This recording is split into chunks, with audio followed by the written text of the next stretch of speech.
we will continue our adventures with Henri. Now, we've had a lot of bad events that happened in the last couple of adventures, made for good drama, but terrible for the characters involved. I lost my soak-off, Ushnik, someone I had recruited over several episodes to become a loyal companion, and unfortunately, he has perished. And my lady love, Lady Jade, she too has perished, and I'm bringing her body back to her father, Baron Leo in Marseille, to tell him that essentially I've failed the mission. So woe be on Henri. I do have a company of men. Let me go to my character sheet here. And I am a major in a company, and I have a number of ignoble deeds that I've checked. I'm on my way, halfway there, almost to level 4. I have no make rolls. There are no make rolls in the Epilog, and I am wounded currently, so an injury here could bring me down. As I go back to my old world map, here I am, Henri, and I will be heading toward Marseille. I've already flipped one night card, and do I have a deck? I do have a deck right here, absolutely, right in Roll20. Thank you, Roll20. And I flipped myself a 7. The last card was a 2. And that's going to be a reaction of a cup and coin in encounter number, looks like that's an 8, is going to be a 6. A 6, an encounter of a cup coin in the war zones, or I should say King's Highway. Well, I'll call it war zones on the way home, make it more fun. Cup and coin is baggage, and encounter number 6 is depleted, so my company is out of supplies. Wow, Walter Morvan. Because of that, I'm going to make him a soak-off now. He has exhausted our supplies through mismanagement. Of course, we lost our quartermaster, Ushnik, who was in charge of this. We are not home yet, and we are on the verge of starvation. If we had no faults, we should not take so much pleasure in noting those of others. Francois' maxims from the treatise of Das Kappas. Hourly promise breakers, both Morvan and I. Regardless, we trusted each other. I left the regular duties to Walter Morvan. My soul was heavy, and I had to practice my confession. How was I to tell Baron Leo that I was unable to save his daughter? I probably should make a table here. And can I make a roll to mitigate that? Let me take a look and see if my character sheet here. Now, I am a gunner and a gunsmith, but I am a merchant. Perhaps I can barter. I did give up my purse. I have no purse of coins at the moment. But I am a rabble rouser. I certainly could make a roll of rabble rouser or make a roll of merchant and try to supply. I will try 2 different rolls. 2 different rolls of 7. One as a rabble rouser to keep my men in good order. Otherwise, some of them will start to desert from the lack of food. It's a tough life trying to move through a war zone here. 2 dice for a 7 and a 2. Oh, that's an ugly failure. Nope, I'm going to have some desertion due to starvation. And the second thing is the merchant, is I may be able to supply just enough to keep the men in good order. 16. If that isn't the 2 opposites that you can get on 2-8 dice, my eyesights are shot. Thank you, Roll20. Now you give me goose eggs and then you give me double 8s. Well, the long and the short of that is I lost some men to desertion, probably some loyalists to Ushnik who decided that it was not worth their while. They're going to go back to the seas. And for me, I managed to supply ourselves through some sort of forage or deal-making, probably name-dropping my patron, Baron Leo. We were traveling through Marseille's farms, known for their dairy cows, cabin burr, a moist, soft, creamy spread for brown bread. Stomach filling, which is what I was after. I managed to use Baron Leo's name and apply the provisions I foraged against the local rent stew. When an official collector arrived, the villagers could show the writ I scribbled, stating the debt was paid in full to the Minister of War. Would not be my fighting court. And I'm going to go back to this page where I'm going to play my card flips for the moment, and I'll flip the next card of the phase. I did make one roll. I did make the double 16, so perhaps I should also, keeping myself very real here, go into my pens. Do I need to mark the fact that I have a pen here freehand? I will check my display of skills in savoir-faire. And there it is. And hopefully you're seeing all of that. As we go back to the play map of the old world, and I'm still moving toward Marseille and flipping my next card. And it is a 7.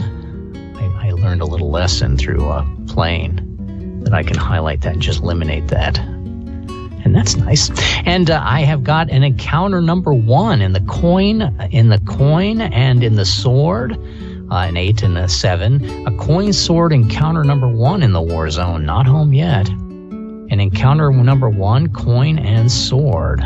Roll this over just a little bit. Coin and sword. Coin and sword are mercenaries. Encounter number 1 is a foraging force.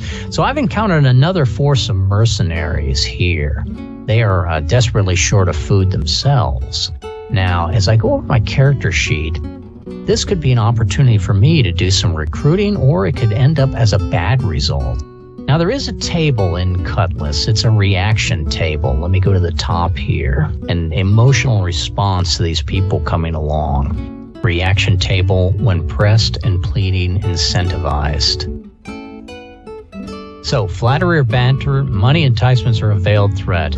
I'm going to just use flattery and banter with these guys. I'm going to try to get some of them to, give up their current command and come over to me, which they're the major in charge of this company that we're facing. These are probably just a rabble company. Nothing, if they're foraging for food, they're not any sort of established chartered company within France. They're just mercenaries who come here to pillage the land in the area of Montpellier. I'm going to flatter and banter some of them to come over. So I'm going to flip a card on this reaction table here and see if I can get, and I'll flip this card here since a king. And I go over to my king, and a king is favors and help, maybe gain from flattery. So I guess correctly. By guessing correctly here, I'm going to bring my company up from 80 to, let's call it an even 100. So I'm up to 100 soldiers in my company. I'll cherry pick the best and weed out the others and turn them more into camp followers. In the Garden of Eden sat Adam, complacently stroking his madam, and he thought with mirth, on the whole damn earth there are only 2 balls, and he had them. With that I opened a cask of salt pork and took out some jerky to chew. Starving men are easy to tame with victuals. The outsiders were already near disbandment. I merely offered employment and gave them a fresh boss. And so I have passed this one encounter through flattery and banter. And that king, I wish I could move that king. I wonder if I could copy that king and move him over. Otherwise, I'm trying to keep my cards consistent. Still learning some good discipline here. That king actually counts as the previous card here as we flip the next one. Star card. And that star card, where did that star card come from? I think that star card was left over. Star card, we're going to go over to, what will the star card do? I got both printed copies and the PDF here. So let me go to the star card in my printed copy and read that. It says, cancel the effects of major tarot influencing play. Not sure if I had any major tarot. Oh, I did have the Tower of Destruction. So the Tower of Destruction would be canceled by this, which would be very helpful because I don't want to ignore 10s going home. That would be ugly. Now, keeping things concise, all this needs to represent is the rains have broken. We're close to the finish of our travels. And so I'm going to flip my next card after that. And I'm going to get myself a High Priestess. I can pick any card from the discard pile for my resolve. Well, I'm sure I have at least 110 in there. But even if I don't, I can flip a Knight and get a double Knight encounter. In fact, that's probably the more easier way to do it. Because I know for sure the last Knight encounter I flipped was related to the Lord High Mayor. Now, should I push him again and maybe get some payback here? Let's leave him for a moment and instead use this as a Knight, as either that I'm going to create another NPC to help me in this game, or let's use Morvan. Now, Walter Morvan, I doubt he's going to pose me with any trouble. I think that last Knight, even if it was flipped upside down, the High Priestess of me picking that card tends to make things a little bit more powerful, a little bit more easier and palpable, more relaxed.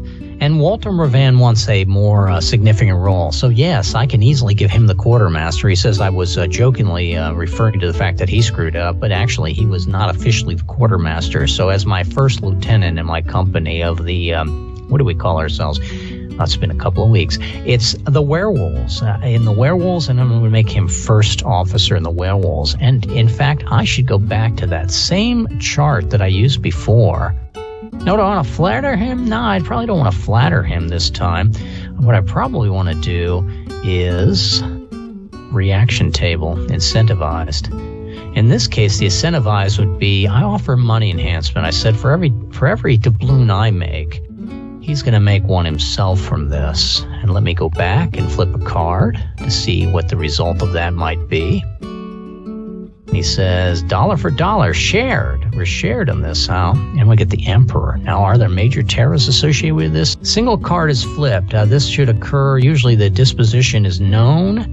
NPC's disposition and indifference may also work in many cases.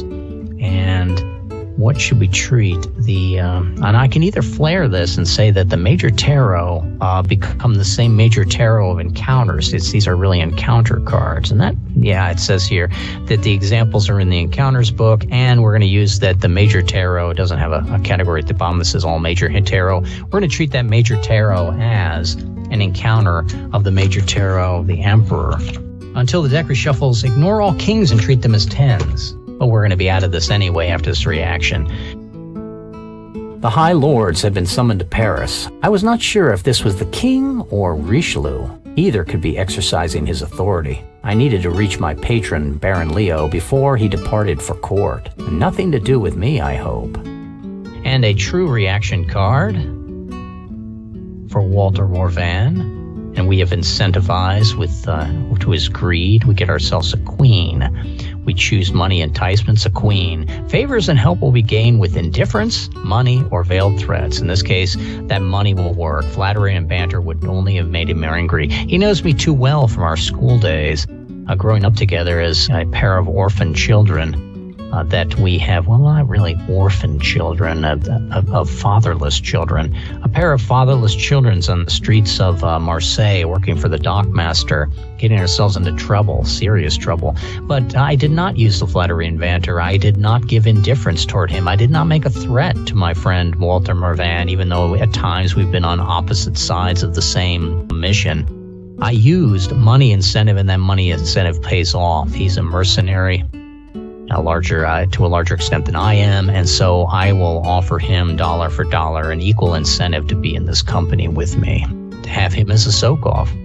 Still trying to get home? No. We treated that High Priestess card as picking a knight. A knight gives me the double card of knights. The double roll of two face cards will get you out of the epilogue and into the finals. So where do we go from here? Well, we have the scenario's aftermath. And I sort of shiver at this because I have to tell my patron that I have failed. So I bring him the body of Lady Jade, and I will flip a card. Let me go to the table here and get it in front of us. And was I successful? Was I successful with problematic? Did I fail to opposition's greater glory? Well, a resolution actually was achieved by the Des Kappas. Is it successful or problematic? It probably is not that nice. So I'm just going to call it a nice inconclusive reaction. I will flip a card. A coin would be great. A cup would be okay. A cups, rods, and regular swords, inverted cups, rods, and regular swords would be all right. I wouldn't be bad. But the patron and sense, inverted swords. So anything really but an inverted swords. Inverted swords, he could maybe have me arrested. Here comes the card flip. And it is a sword, but it is not an inverted sword. Ooh, boy.